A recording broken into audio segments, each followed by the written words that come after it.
right. Welcome to the 25th edition of MoMondays London, the largest MoMondays in North America, and that's because of all of you. Give it up. And he said, Sheryl, what do you want to do? And I said, dude, I'm a writer. I write. That's all that I have ever done. That's who I am. I am a writer. I put words together. I sell you things that you do not want to buy. I make you go places that you don't want to go. I wasn't just a writer, I was a good writer. Now I was an unemployed writer. So he looked at my aptitude test and he said, Sheryl, what do you want to do? Do? I don't know what I want to do. As he looked out to the crowd and said, I made horrible investments. I lost most of my family's money and I had to go to my wife and kids and tell them we can't live in this home anymore. Now, can you imagine having to go to your in-laws and ask them, can we live with you? George said, I felt depressed and I felt worthless. Now, sure, our stories may have been different. George was facing living with his in-laws.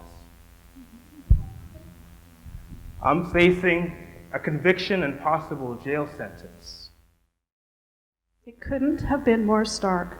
Me against my father's skilled lawyer, a man who doggedly pursued my father's wish to maintain control. As he fired one embarrassing question after another, I thought I was going to crack. My father knew my weaknesses and he tried to use them against me, like my fears about my own mental health, at risk both because of his ongoing abuse, but also because I had a 50% chance of inheriting the genetic form of early onset Alzheimer's disease that my mother had. All hard times come again no more. All hard times come again no more.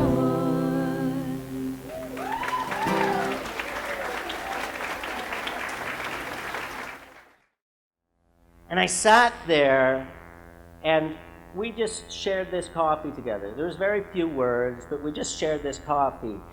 And I was staggered at the perspective I had, as all these people were walking by, and these feet were walking by, and nothing coming into that little bucket in front of this polite sign.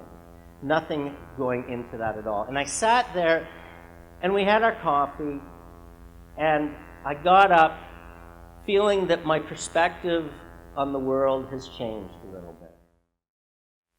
You know, I wasn't talking to my son at the time and he wasn't living with me, so that was pretty easy. But he went on to get arrested 3 more times. And even at this point, he was 18, and he went to Elgin Middlesex Detention Center twice. So when it was time to decide whether he should be let go on bail, the Justice of the Peace said, can he live with you? To me. And I just, well, now the rubber hits the road. Can I really let go with him under my roof? Into the water I go. I may have gone into the water extremely scared, and now extremely cold along with that.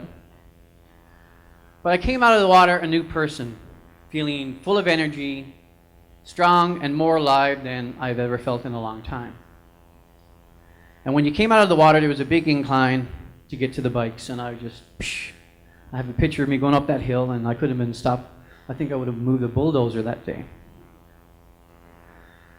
So fast forward a little bit, in the span of 14 months, I quit drinking, started eating better, got more in tune to what my body needed, started running, conquered the fear of deep water, learned how to swim, and then went on to do 2 sprint triathlons, actually. The one after that, my wife Molly did with me. She's here tonight. She sang with me earlier.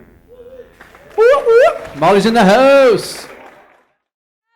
Everybody, how'd you like tonight? Let's give a great big shout out to our speakers and for performers for tonight one last time. Here we go, guys. Come on up. That's right. They deserve a standing ovation.